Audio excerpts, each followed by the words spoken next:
Thank you everyone for letting me come here to you today, and thank you for your wonderful work within German politics. I'm sorry that I can't speak in German, but come on, I could have chosen to speak in Swedish, so at least I translated it to English. They say that you should begin each speech with a story. A story meant to gain the interest from the ones who's listening. A story meant to introduce the ones who's listening to whatever the speech may be about. I very seldom listen to that kind of advice, but I thought I would today. My name is Tobias Andersson.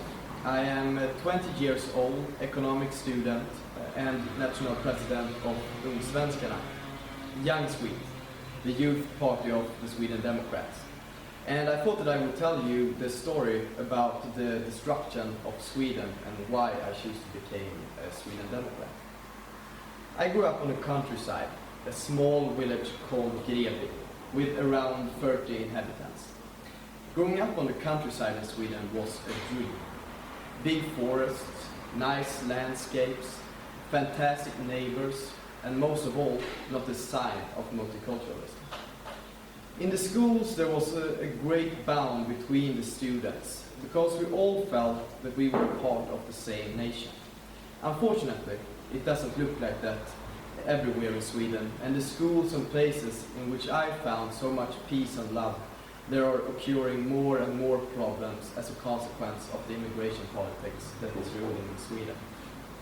Much like in Germany, Sweden has been ruled by simple-minded and probably quite stupid politicians.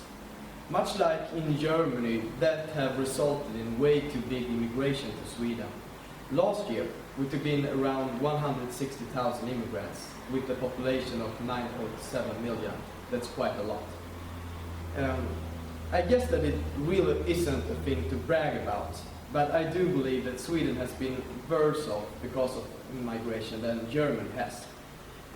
But of course that is sure to be sure about. I guess that you all have heard all kind of scary examples and stories about the destruction of Sweden. But I would like to tell you some about it either way, since I'm here and have the opportunity to do so. There was a time when Sweden were one of the greatest nations on earth.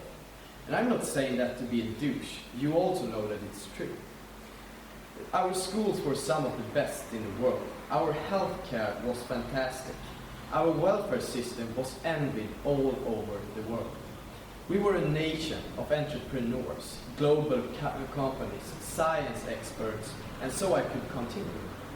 Of course, we needed to have quite high taxes in order to pay for the welfare system we choose to have. But no one cared about that because the people of Sweden knew that the taxes was spent on them. The taxes was spent in a way that people appreciated because it was beneficial for them, but most of all because there existed a strong moral bound and social bound within the Swedish population which stated that you should help and be kind to each other. The nation was safe and good going. I wish I could say that so still was the case, but you would spot the lie the second I spoke it. We all know that Sweden isn't safe anymore. We all know that immigrant gangs are torturing our cities and suburbs. We all know that liberals and leftists are denying our pure existence as a people with its own, through generations, created culture, tradition and values. Sweden today is on one of the top, if not number one, of the rape capitals in the world. We got around 200 areas that are considered not to be a part of our majority society. We got about 50 areas in which the police themselves state that they have no control over them. The police is being called out on fake accident in these areas, and once they get there are youngsters waiting for them to throw rocks at them. The firemen and sometimes even the ambulances are too afraid to even enter these areas because it's a no-go zone, and if they ever would enter, it's on their own risk and they would never enter without police escort. The once so happy and peaceful Sweden is since long gone, and what we see today is a nation torn by cultural differences and pissed on by immigrants who lack the respect of our customs, culture, and country. And that is the reason to why I began working within the Swedish democratic movement and party. Because for all my life, I have loved my country. For all my life, I had felt a strong commitment to our values and culture. So basically, for all my life, I had been a Sweden Democrat. So for 3 years ago, I chose to engage in the Swedish democratic movement, and I am now the leader of its youth organization. And the reason to why the Sweden Democrats were the only option for me was because, honestly, we are the only party in Sweden who actually cares about our nation and who shows that in the politics that we have. Just like the AFD is the only party in Germany who cares about Germans, who for real are ready to take action against Merkel and her lobbyists in Brussels, who for real are ready to say the truth no matter the consequences, who for real are ready to stand up for what is right, not giving a damn of what your political opponents choose to call you in the desperate attempt to stop you. And because of that, I am very glad that parts of the AFD has joined the EFDD. I truly believe that strong conservative parties like the AFD and the Sweden Democrats is what needs to ever make a change within European politics. And we need to get together with even more EU-skeptic parties. My hope, my goal and ambition with the national presidency in the Young Swedes is that I will try to get in contact to other EU-skeptic parties, just like I got to know you guys before you joined the EFDD. We youngsters need to reach out to each other to establish an uneasier, further and bigger EU-skeptic coalition of parties after the election 2019. First then will we ever be able to gain any kind of influence. And let's be clear, it is influence that we want. We want to make our own laws. We want to control our own economy. We want to make Donald Tusk and Mr. Juncker unemployed.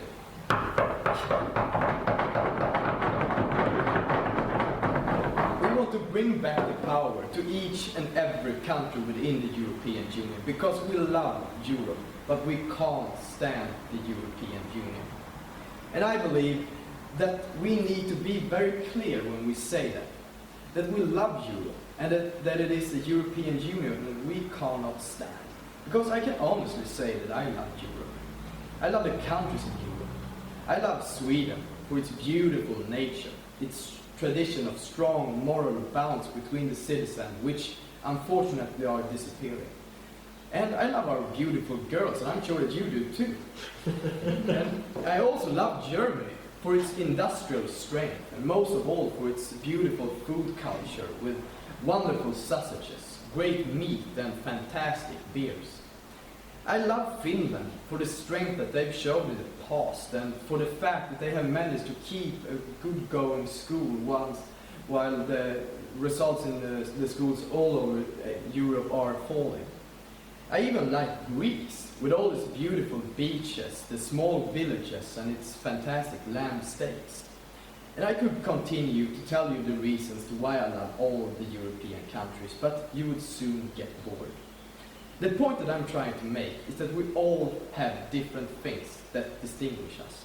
It might be the language, the local customs, the food tradition, the national history, and so on. And that is something beautiful, something we need to keep and preserve. And that is the main reason to why I am fighting the European Union. I want the differences that distinguish us from each other preserved. When I'm old, I want to be able to go and travel in Europe and still notice when I enter a new country. Still be able to notice the lovely differences there is. I will never tolerate that the European Union, that the European countries to become just a star on the Union flag. I will never tolerate that more and more power is transmitted from each individual country to the federation project called the European Union.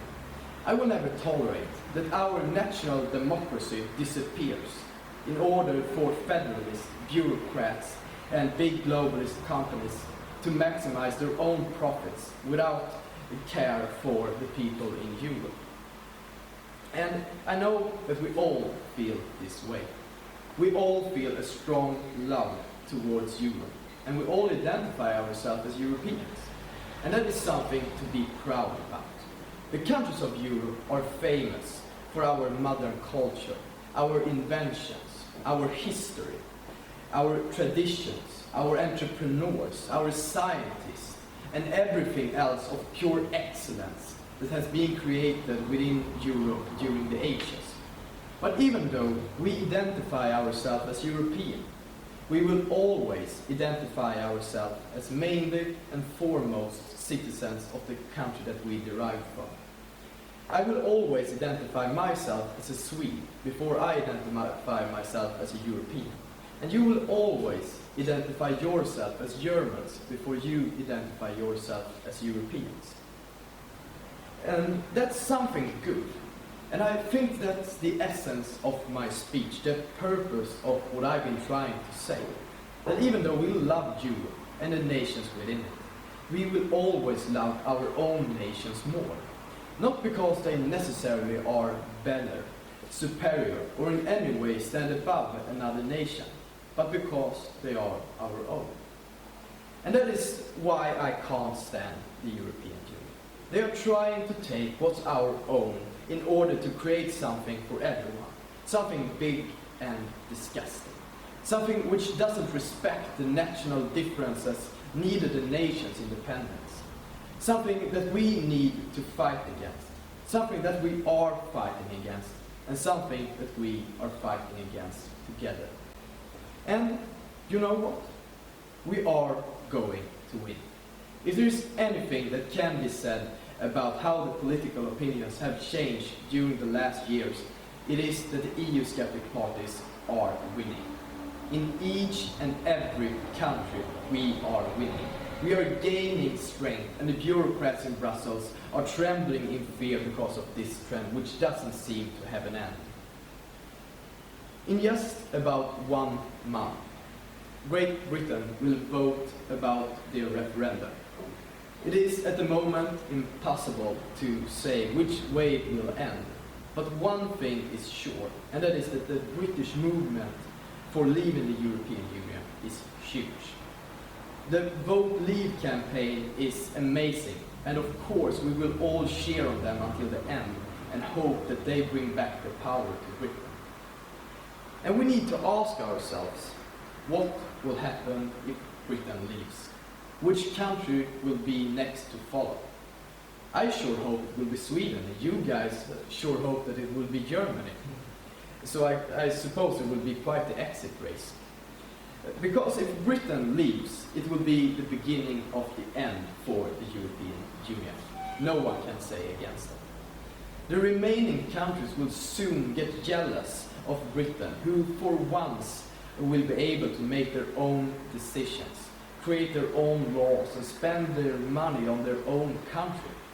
The people will also see that there might be an alternative to the European Union, that there might be an opportunity to leave. I welcome Brexit. Not only because I believe that Britain is worth it, but because I believe that all nations in Europe is worth it. And I promise you, if Britain leaves, we will see exit campaigns all over Europe. I suppose it's simple to say that the EU-skeptic movement is doing something right, and we will continue to do right. Until either the EU is reformed dramatically, or our nations leave it, or the whole filthy project crashes down totally. Which way it would be is hard to say. And in order to sum it all up, I believe in the AID. I believe in you. I believe in the EU skeptic movement, and I believe that we, during the next couple of years, will see huge changes in Europe. I believe in Europe and each and every country within it, but not for a second do I believe in the European Union.